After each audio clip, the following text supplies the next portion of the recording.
Sigurisht Trump pas marrëveshjes në Gaza e bëri të qartë se Ukraina do të jetë prioriteti i tij, por me çfarë armësh do të arrijë që të ndikojë te Putini për ta bindur këtë herë, duke qenë se siç tham,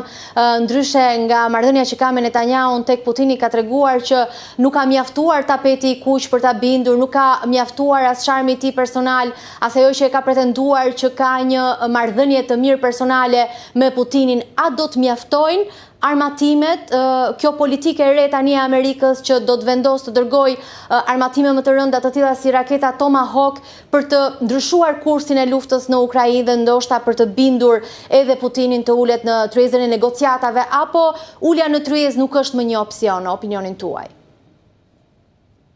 Në asoj se me çka mund ta bind presidentin e Rusisë, presidenti Trump. Ju e dini që Rusia është në sanksione edhe është përjashtuar edhe nga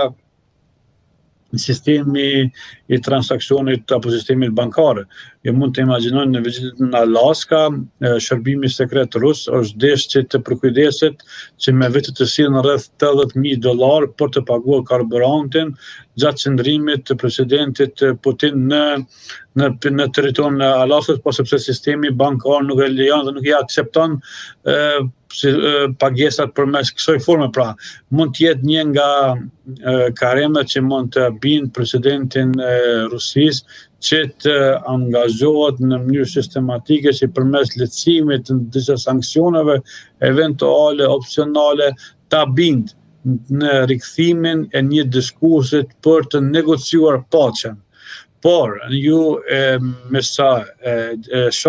përcjellni gjendjen në terren nga aspekti informacioneve që vijnë përmes kanale të ndryshme të burimeve të hapura, mund të konstatojmë një fakt që presidenti Trump në shumicën e rasteve ka përdorur edhe Shkopin si element për të nxitur dhe për të detyruar palët të negociojnë, për të i bindur që të vinë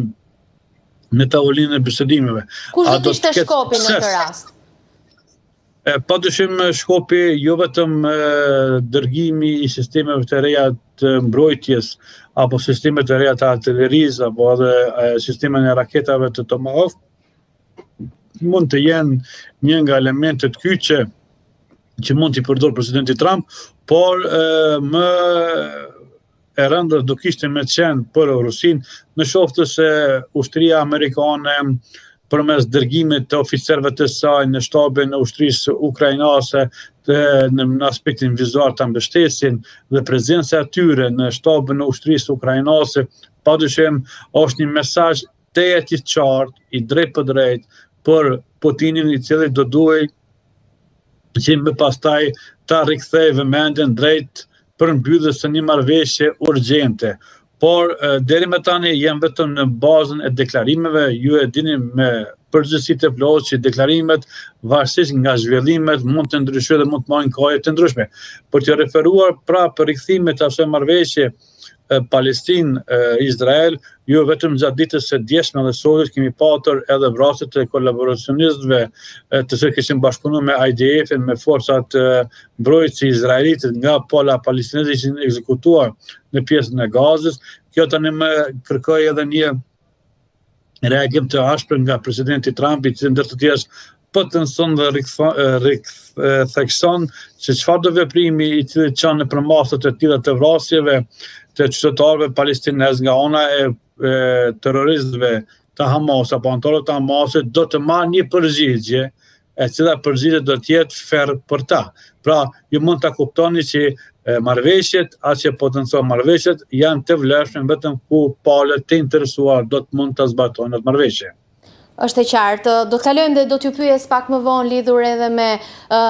çështjen e konfliktit mes Izraelit dhe Hamasit, po do doja të mbeteshim edhe pak në Europë, në Ukrainë. Është folur shpesh për kalim të vijave të kuqe nga të dyja palët, si nga Rusia, ashtu edhe nga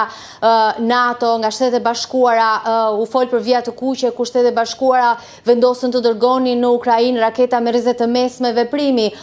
U fol edhe për aspekte të tjera të mbështetjes e europianëve dhe të amerikanëve në këtë luftë. Tani do dërgohen raketa Tomahawk. Cila do të ishte ajo vje kuqe tani më që do t'i çonte palët më shumë pranë përplasje, sepse presidenti Putin ka kërcënuar vazhdimisht edhe Shtetet e Bashkuara që nëse do të ndërmarrin hapin e dërgimit të raketave me rrezet të gjatë që do të mund të